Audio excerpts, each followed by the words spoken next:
Hello dear students, how are you? I hope you all are fit and fine. Welcome back to the class. मैं दिलीप मिश्रा स्वागत करता हूं आपका Krishna coaching class के इस ऑफिशियल यूट्यूब चैनल पर। दोस्तों आज मैं आपके लिए लाया हूं present indefinite tense. Last video में मैंने आपको एक्सप्लेन कर दिया था कि टेंस क्या है, टेंस की डिफिनीसन क्या है, टेंस के टाइप क्या होते हैं। तो उसमें हमने देखा भैया टेंस 3 है, प्रेजेंट, पास्ट, फ्यूचर। सब टेंस के चार प्रकार हैं। पहले प्रकार का नाम है इंडेफिनिट, दूसरा है कॉन्टिन्यूअस, तीसरा है परफेक्ट, चौथा है परफेक्ट कॉन्टिन्यूअस टेंस।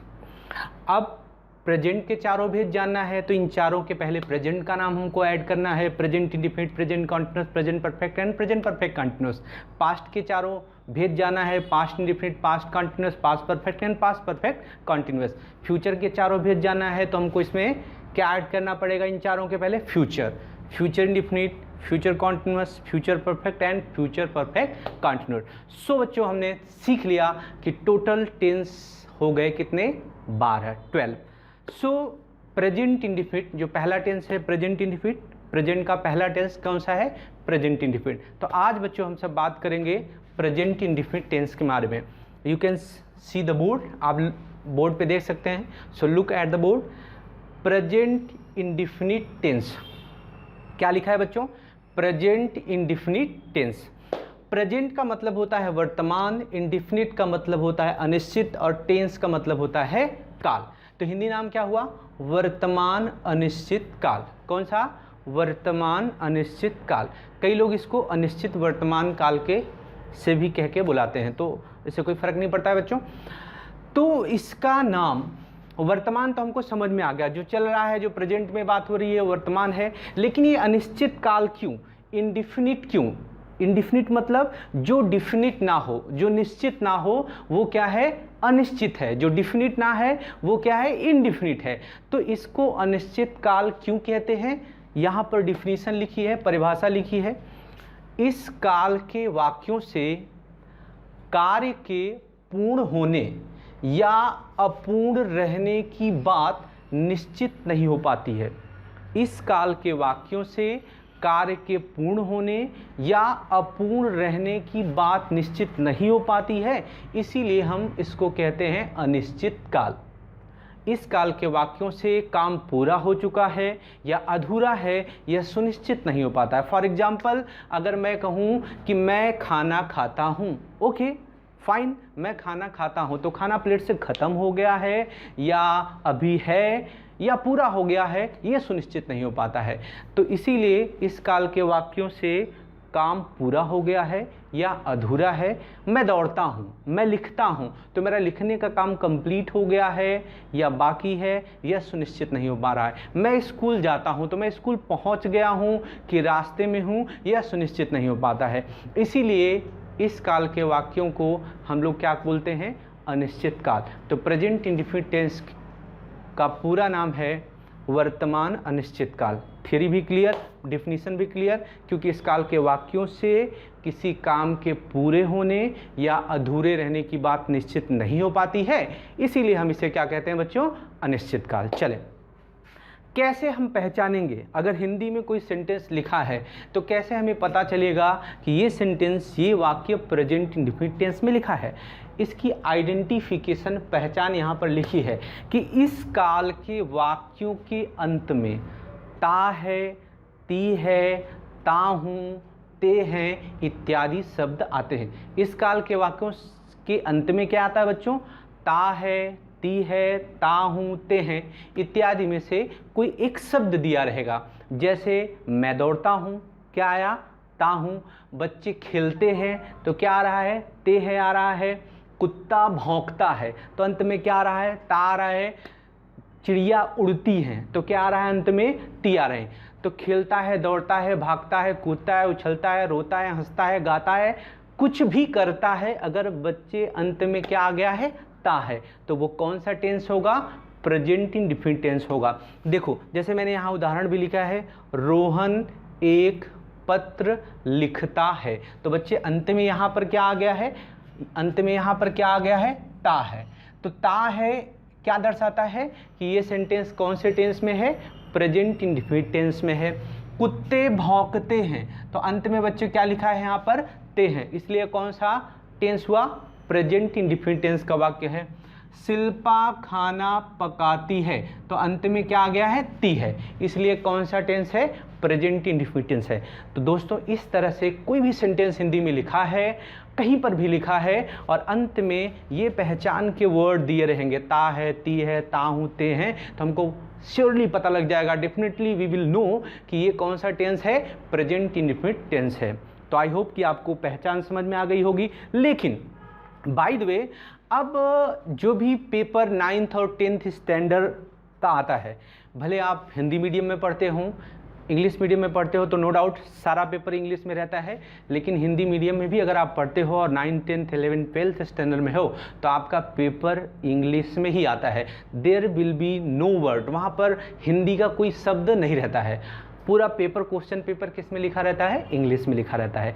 देन अगर आपको वहाँ पर टेंस पहचानने की ज़रूरत पड़ गई, वर्क फॉर्म भरना है या कुछ और करना है जहाँ आपको टेंस आइडेंटिफाई करना है, देन आप क्या करोगे, आप तो कहोगे सर ने हमको सिखाया था, हमने पढ़ा था कि ता है, ती है, ता हूँ, ते हैं आता है, ये आएगा तो टेंस है प्रेजेंट इंडेफिनिट, अदरवाइज हमें नहीं पता है।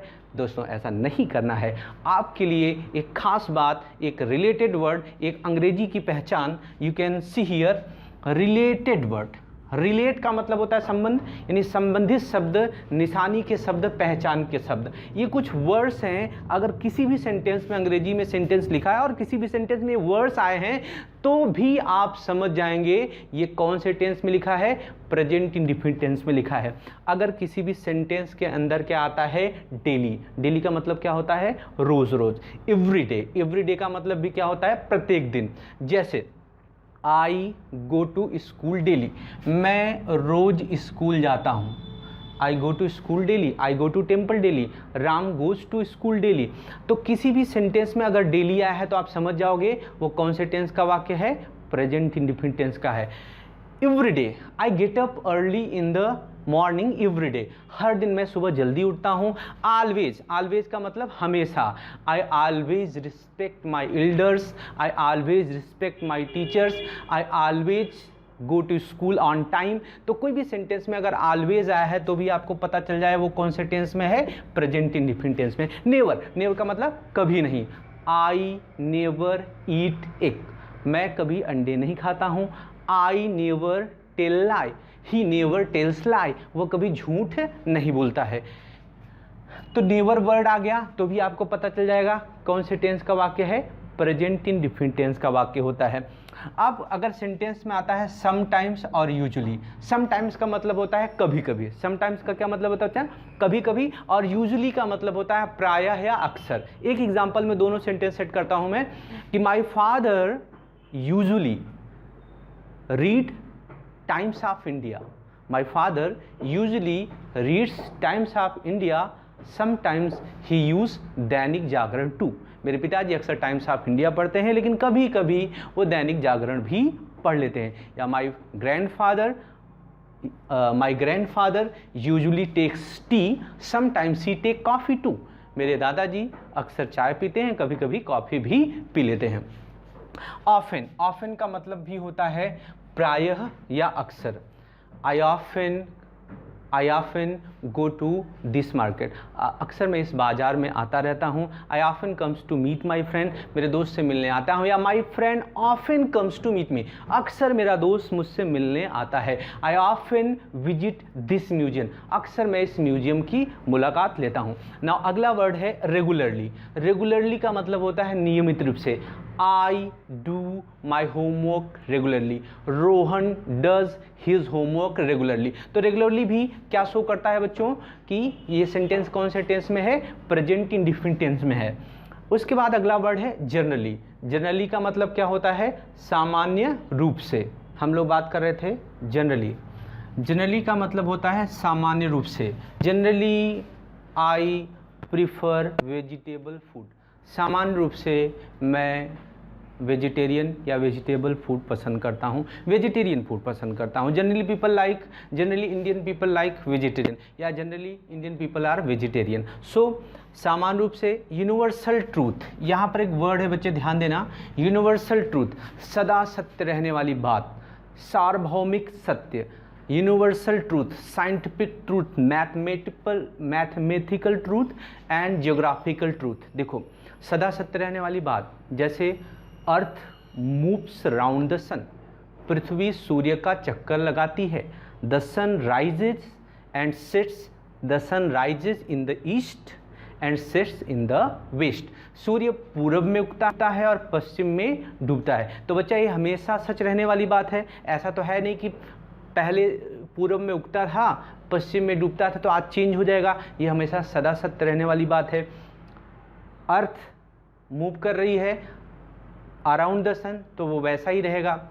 तो जो सदा सत्य रहने वाली बात है, सनातन सत्य है, गॉड इज एवरीवेयर, भगवान सब जगह है।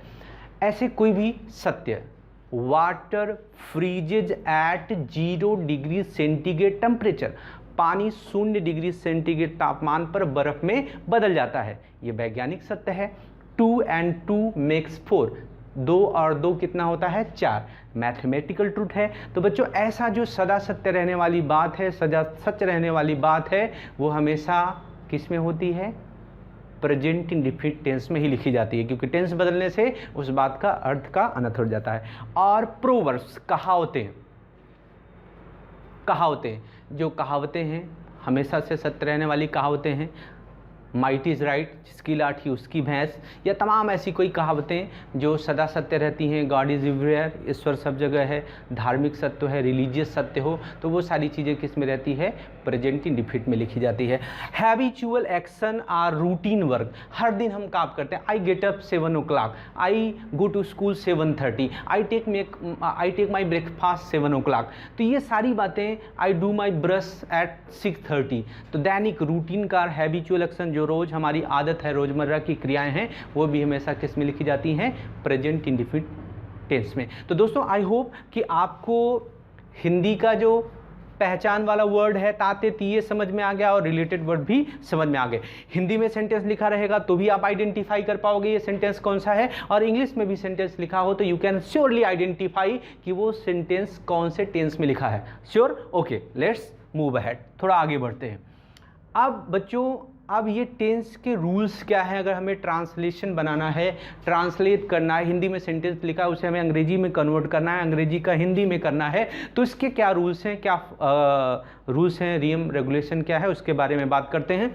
तो हर टेंस में बच्चों 4 तरह का सेंटेंस होगा। Every tense have 4 type of sentences, प्रत्येक टेंस में 4 तरह के सेंटेंस होंगे, 4 तरह के वाक्य होंगे। पहले तरह का वाक्य क्या है, अफर्मेटिव, सकारात्मक वाक्य, जैसे वह जाता है। दूसरे तरह का वाक्य है निगेटिव, नकारात्मक वाक्य, जैसे वह नहीं जाता है। तीसरे तरह का सेंटेंस है इंट्रोगेटिव, क्या वह जाता है, क्या वह जाता है, वह कब जाता है, क्या वह जाता है और वह, दोनों सेंटेंस में बच्चों ध्यान देना, मैंने पहले सेंटेंस में कहा क्या वह जाता है, तो यहाँ पर जो प्रश्नवाचक शब्द क्या है वाक्य के एकदम शुरू में लिख रहे हैं, और दूसरे में वह कब जाता है, प्रश्नवाचक शब्द वाक्य के बीच में आ रहा है। तो बच्चों इंट्रोगेटिव सेंटेंस 2 तरह का होता है।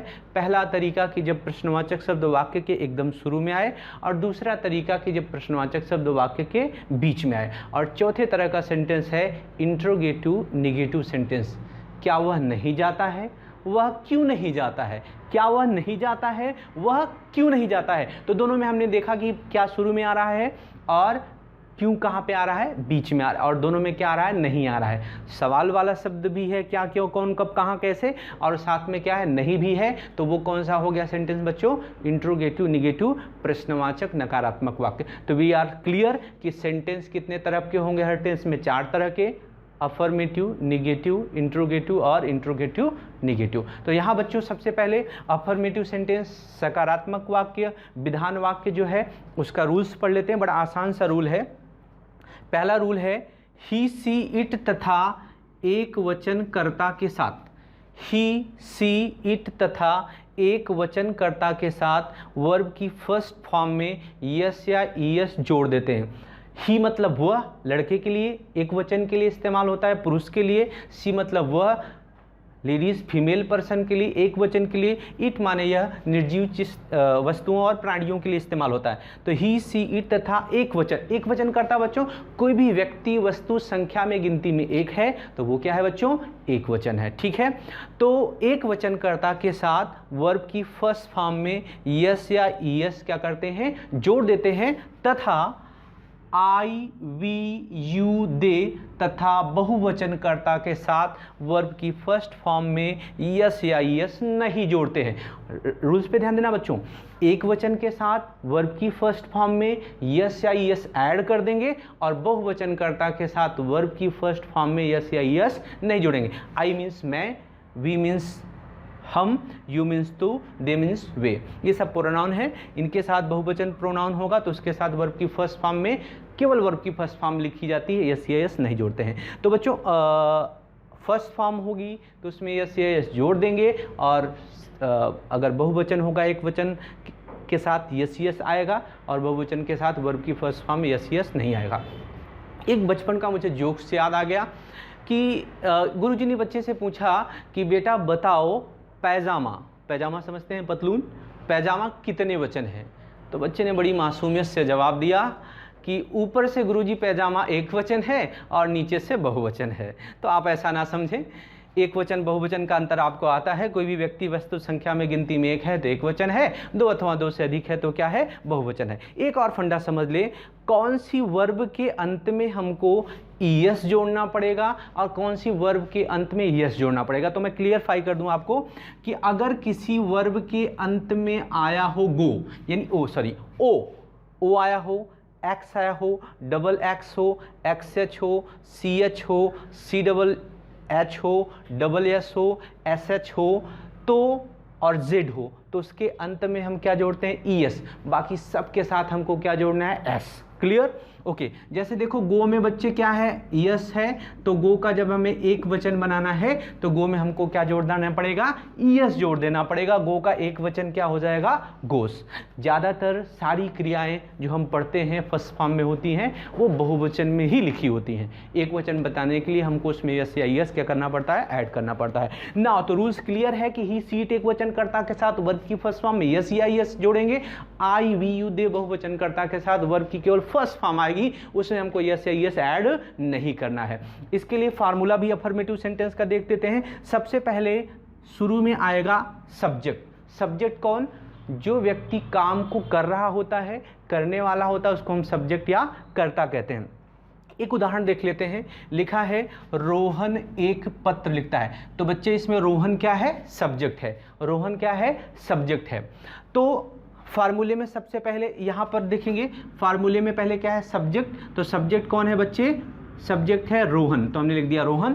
फिर यहाँ पे आई है वर्ब की फर्स्ट फॉर्म, तो हमें यहाँ फाइंड आउट करना होगा वर्ब क्या है। तो वर्ब लिखता है, जिस शब्द से किसी कार्य का करनात्मक होना पाया जाता है उसको हम क्या बोलते हैं, वर्ब। तो लिखना यहाँ पर क्या है, वर्ब। बच्चों लिखने का अंग्रेजी क्या होता है, राइट।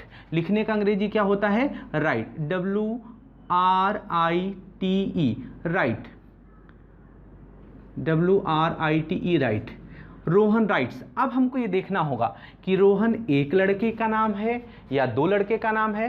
तो हमें पता है रोहन तो एक ही लड़के का नाम है, तो रोहन क्या हुआ बच्चों, एक वचन हुआ, सिंगुलर सब्जेक्ट है। अगर एक वचन होगा तो यस या ईएस में से हमको कुछ ऐड करना होगा। तो क्या जोड़ें, यस जोड़ें या ईएस जोड़ें। बच्चे यहाँ पर उनमें से कुछ नहीं है, इसलिए हमको यहाँ पे क्या जोड़ना पड़ेगा, यस।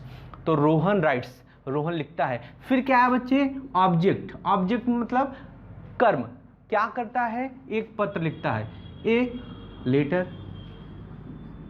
रोहन राइट से लेटर, रोहन एक पत्र लिखता है। अब देखो, अब रूल समझो, वह जाता है, ही, गो में क्या जोड़ना है, ईएस। वह जाता है, ही गोज। मैं, हाँ तो बच्चों हम लोग बात कर रहे थे कि एक वचनकर्ता के साथ वर्ब की फर्स्ट फॉर्म में यस यस आनी है और बहुवचनकर्ता के साथ केवल वर्ब की फर्स्ट फॉर्म आनी है, उसमें यस यस नहीं ऐड करेंगे। जैसे मैं खेलता हूँ, आई प्ले, तुम खेलते हो, यू प्ले, हम खेलते हैं, वी प्ले, वह खेलता है, ही प्लेस। अब यहाँ प्ले में क्या आ गया बच्चे, एस आ गया। वह खेलती है, सी प्लेस, राम खिलता है, राम प्लेस। वे खेलते हैं, दे प्ले। इधर यस नहीं आया, तो क्लियर कि जब एक वचन होगा तो यस यस ऐड करना है और बहुवचन होगा तो यस यस ऐड नहीं करना है। तो आई होप यहाँ पर ये लिखा मैंने कि रोहन राइट्स अ लेटर। अब यहाँ पर अगर बहुवचन होता कि वे एक पत्र लिखते हैं तो वे का अंग्रेजी क्या हो जाएगा बच्चों? दे। अब लिखने का अंग्रेजी क्या हुआ? राइट। इसमें हमको क्या जोड़ना है? एस यस नहीं जोड़ना है। क्यों? क्योंकि दे यहाँ पर क्या है? प्लूरल। अगर दे राइट अ लेटर, वे एक पत्र लिखते हैं। अब अगर लिखता यहाँ पर होता कि लड़के एक पत्र लिखते हैं तो लड़के के लिए बहुवचन क्या हो जाता? बॉयज। और लड़के खेलते हैं तो बॉयज प्ले। क्या खेलते हैं? मान लो क्रिकेट खेलते हैं, ये क्या हुआ? ऑब्जेक्ट। तो यहाँ पर प्ले में हमको यस यस ऐड नहीं करना है क्योंकि लड़के बॉयज क्या है? बहुवचन है। क्लियर? नाउ अब हम चलेंगे बच्चों निगेटिव सेंटेंस पे। निगेटिव सेंटेंस को कहते हैं नकारात्मक वाक्य। जिस भी वाक्य में नहीं या नॉट शब्द, नो शब्द आता है, उस सेंटेंस को हम लोग क्या बोलते हैं? निगेटिव सेंटेंस, नकारात्मक वाक्य। एकदम आसान सा रूल है, यहाँ पे मैंने रूल्स लिखा नहीं, आपको समझा देता हूँ, आप समझ जाएंगे। ही सी इट तथा एक वचनकर्ता के साथ, ही सी इट तथा एक वचनकर्ता के साथ डज नॉट, क्या ये ऐड होता है? Does not. I we you they बहुवचनकर्ता के साथ डू नॉट और वर्ब की फर्स्ट फॉर्म आती है। ही सी इट एक वचनकर्ता के साथ does not, I we you they बहुवचनकर्ता के साथ क्या आएगा बच्चों? डू नॉट ऐड करते हैं और उसके साथ लिखते हैं वर्ब की फर्स्ट फॉर्म। यहाँ एक वचन के साथ भी यस यस नहीं यूज करना है और बहुवचन के साथ भी नहीं करना है। क्यों? क्योंकि हेल्पिंग वर्ब डू में पहले से ईएस जुड़ा हुआ है, मतलब एक वचन करता ये बना हुआ है। तो क्लियर है? एक वचन के साथ हमको यूज करना है डज नॉट, बहुवचन के साथ करना है डू नॉट और आनी है वर्ब की फर्स्ट फॉर्म। अगर यही सेंटेंस लिखें कि रोहन एक पत्र नहीं लिखता है तो रोहन का अंग्रेजी क्या हुआ? ROHN, रोहन हो गया। और रोहन एक पत्र नहीं लिखता है, चूंकि नहीं आ गया तो रोहन एक वचन है, तो यहाँ पर हमको लिखना पड़ेगा does not. Rohan does not क्या करता है? Write a letter. Rohan does not write a letter. Rohan एक पत्र नहीं लिखता है। अगर ऐसा होता कि मैं एक पत्र नहीं लिखता हूँ तो उसका अंग्रेजी बनता आई। डज नहीं, यहाँ पे क्या आएगा बच्चे? डू, क्योंकि आई को प्लूरल प्रोनाउन समझते हैं। I do not write a letter. I do not write a letter. मैं एक पत्र नहीं लिखता हूँ। तो क्लियर हो गए? जैसे मैं नहीं खेलता हूँ, आई डू नॉट प्ले। तुम नहीं खेलते हो, यू डू नॉट प्ले। वे नहीं खेलते हैं, दे डू नॉट प्ले। वह नहीं खेलती है, सी डज नॉट प्ले। वह पतंग नहीं उड़ाता है, he does not fly kite. Raju पतंग नहीं उड़ाता है, Raju does not fly kite. तुम पतंग नहीं उड़ाते हो, you do not fly kite. तो अंतर आप समझ गए होंगे बच्चों। एक वचन के साथ डज नॉट V1 आनी है और बहुवचन के साथ क्या आनी है? Do not V1। रिमेंबर करना, मेमोराइज रखना, याद रखना। अब हम चलेंगे बच्चे इंट्रोगेटिव सेंटेंस, प्रश्नवाचक वाक्य। जिन वाक्यों के अंत में प्रश्नवाचक चिन्ह आए वो कौन से वाक्य होते हैं? प्रश्नवाचक वाक्य। अगर किसी भी वाक्य में प्रश्नवाचक शब्द क्या, क्यों, कौन, कब, कहाँ, कैसे, ये सारे वर्ड आते हैं तो उस सेंटेंस को हम बच्चों क्या बोलते हैं? प्रश्नवाचक वाक्य बोलते हैं। जैसे एक उदाहरण में हम लिख देते हैं क्या वह स्कूल जाता है? क्या वह स्कूल जाता है? तो बच्चे यहाँ पर आ गया अंत में क्वेश्चन मार्क, इसलिए हो गया सेंटेंस प्रश्नवाचक। और वाक्य के शुरू में दिया है प्रश्नवाचक शब्द क्या।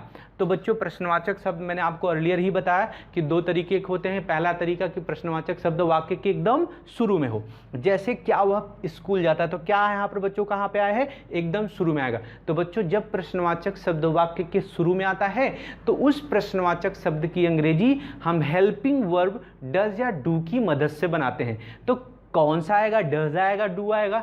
ही सीट एक वचन करता होगा तो डज आ जाएगा, और बहुवचन करता होगा तो क्या आ जाएगा, डू आएगा। आई वी यू दे रहेगा और बहुवचन करता रहेगा तो क्या आएगा, डू आएगा। फार्मूला यहाँ लिखा है बच्चों, एक वचन के साथ डज, बहुवचन के साथ डू, फिर सब्जेक्ट, वर्ब की फर्स्ट फॉर्म, ऑब्जेक्ट एटसेट्रा, और अंत में कौन सा मार्क आएगा, क्वेश्चन मार्क। हम टर्न कर लेते हैं, क्या वह स्कूल जाता है, तो वह एक वचन है, इसलिए डज या डू में से हमको यहाँ पर बच्चे क्या लिखना है, डज। फिर वह का अंग्रेजी क्या हुआ, ही। फिर जाने का अंग्रेजी क्या है, गो। अब हमको इसमें यस या ईएस नहीं जोड़ना है, क्यों, क्योंकि डज में ऑलरेडी क्या हुआ है, जुड़ा हुआ है। डज ही गो कहाँ जाता है, टू स्कूल, क्या वह स्कूल जाता है। अगर ये बहुवचन होता कि क्या वे स्कूल जाते हैं, तो क्या वे स्कूल जाते हैं, उसके लिए क्या हो जाता है, यहाँ पर शुरू में लिखना होता है डू, क्योंकि वे क्या हो, दे क्या है, बहुवचन है, do they go to school.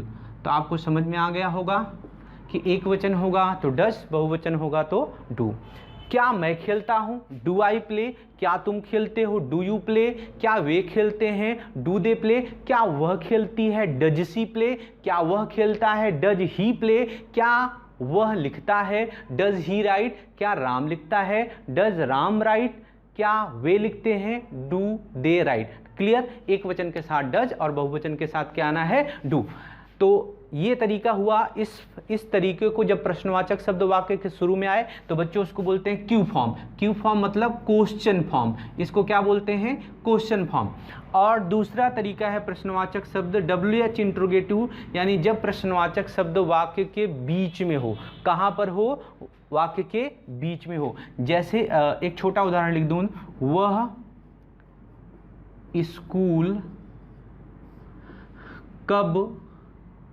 School कब जाता है। तो बच्चों हम यहाँ पर देख रहे हैं कि ये प्रश्नवाचक शब्द कहाँ पे आया है, सेंटेंस के बीच में आया है, वाक्य के बीच में आया है। तो जब प्रश्नवाचक शब्द वाक्य के बीच में हो तो उसको हम लोग क्या बोलते हैं, WH इंट्रोगेटिव। प्रश्नवाचक शब्द वाक्य के बीच में आए तो सबसे पहले उस प्रश्नवाचक शब्द की अंग्रेजी लिखी जाती है। तो फार्मूले में बच्चे क्या लिखा है, WH word, when, what, where, why, how, which, ये सब बच्चों क्या है, WH वर्ड। तो सबसे पहले प्रश्नवाचक शब्द की अंग्रेजी, फिर एक वचन और बहुवचन के हिसाब से डज डू। एक वचन रहेगा करता तो डज, बहुवचन रहेगा तो डू, फिर आएगा सब्जेक्ट, वर्ब की फर्स्ट फॉर्म, ऑब्जेक्ट एटसेट्रा।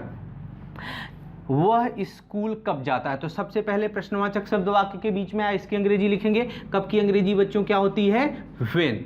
अब डज या डू में से कोई एक चीज़ लिखना है सब्जेक्ट के हिसाब से। सब्जेक्ट हमारा सिंगुलर है, एक वचन है तो क्या आएगा, डज। फिर सब्जेक्ट की अंग्रेजी ही, डज, व्हेन डज ही क्या करता है, जाता है, कहाँ जाता है, school. When does he go to school, वह स्कूल कब जाता है, और अंत में क्वेश्चन मार्क।